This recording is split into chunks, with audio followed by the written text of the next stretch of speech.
Canada figured out how to make winter cities livable, while others just accepted the cold.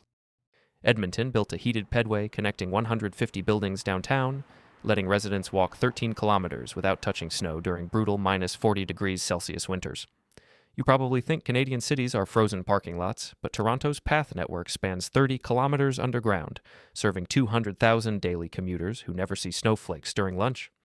Vancouver banned freeways through downtown in the 1960s, when every other city was demolishing neighborhoods for highways. City planners rejected the car-dominated future everyone else was building enthusiastically. The result? North America's most walkable major city with 90% of residents within 5 minutes of daily necessities. Montreal's underground city connects 32 kilometers of tunnels to metros and shops. Winter planning isn't about fighting cold weather hopelessly, it's about designing intelligently around it. Toronto's ethnic enclaves like Chinatown and Little Italy weren't accidents of immigration patterns. Planners preserved cultural districts while other cities demolished them for highways. Canada protects 12% of its landmass in protected areas, creating green belts that prevent the suburban sprawl seen elsewhere. Spain mastered public space centuries before anyone else caught on to the concept. Barcelona's superblock program revolutionizes how cities think about streets. 9 blocks combine into pedestrian zones, cutting traffic 25% and boosting retail 30%. You've seen Spanish plazas filled with people at all hours. They weren't charming accidents. Medieval planners knew what modern architects forgot. People need gathering places, not parking lots. Madrid's Gran Via became pedestrian priority in 2018, increasing commercial activity 9.5%, while emissions dropped 32%. Seville built Europe's largest car-free zone, covering 120 hectares of historic center. Spanish climate design is equally brilliant. Those narrow streets are sophisticated cooling systems, reducing temperatures by 10 degrees compared to wide boulevards. Valencia transformed a dried riverbed into Turia Park, a 9-kilometer green spine serving 2 million residents.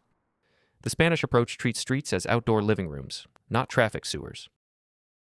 When you sit in a Spanish plaza drinking coffee at midnight surrounded by neighbors, you're experiencing planning that prioritizes human connection over vehicle throughput. America gets criticized constantly for planning failures, but the national park system is genuinely world-leading and deserves recognition.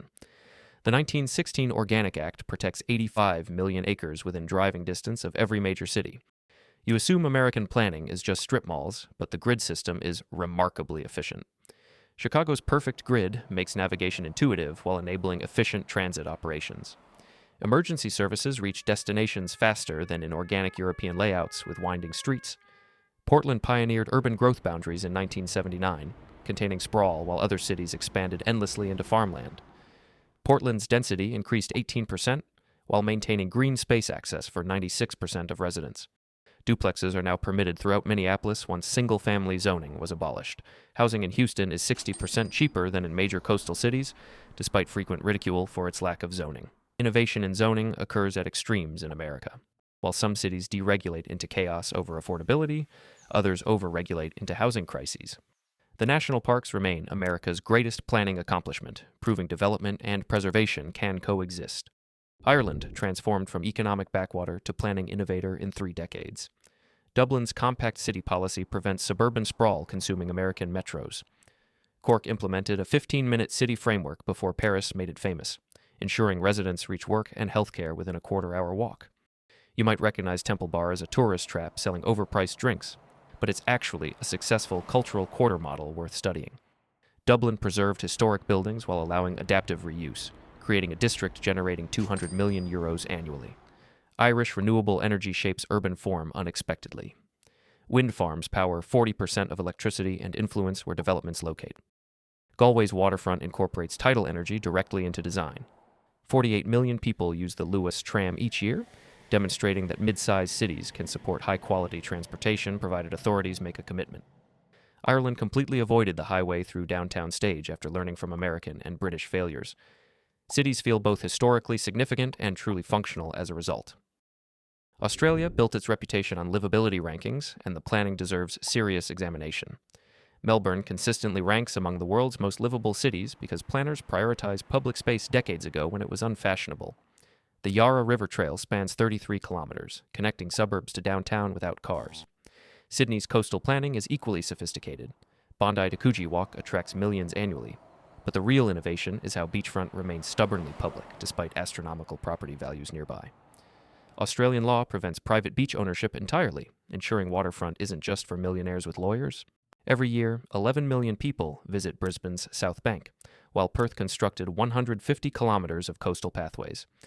You can see why Australians zealously defend their waterfront from developers.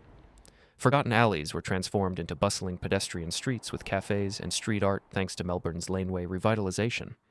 The city centre of Adelaide is entirely encircled by parklands, an 1837 planning choice that continues to serve locals on a daily basis. New Zealand faces unique challenges, requiring equally unique solutions that other countries can't easily copy. Auckland's growth management prevents sprawling across the entire North Island unchecked. The unitary plan established urban boundaries while allowing significant density increases within existing neighborhoods. Wellington sits on multiple fault lines, making earthquake resilience absolutely non-negotiable. Every building meets seismic standards that would seem excessive elsewhere but save structures during regular tremors. The 2011 Christchurch earthquake destroyed the center, but rebuilding created opportunities to implement ideas. Established cities can't adopt easily. Christchurch now has Oceania's most modern urban core. You've heard about New Zealand's indigenous integration, but it extends to planning comprehensively. Maori values have an impact on public space design and river conservation throughout communities. Developments must respect traditional land linkages in accordance with Auckland's Maori design principles. Small cities can achieve world-class walkability, as demonstrated by Wellington's tight downtown. Despite being 3 square kilometers in size, the business center has everything locals require. Following the installation of dedicated bus lanes, transit ridership rose by 22%. Britain invented modern urban planning, then spent decades learning from its own mistakes painfully. The 1947 Town and Country Planning Act created frameworks most Western nations copied directly. Greenbelts prevented the endless sprawl consuming American suburbs thoroughly. London's Greenbelt protects 5,133 square kilometers, keeping countryside within reach of 8 million residents.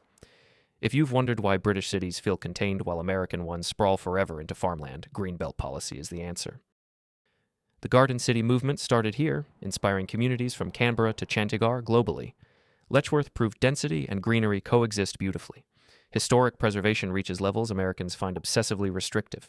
Over 500,000 buildings carry listed status. York's medieval streets remain intact because planners refuse demolishing history for highway convenience. The new town in Edinburgh is an example of planned development that ages well. Yet, British planning isn't flawless. Tower buildings came to represent modernist housing gone horribly wrong.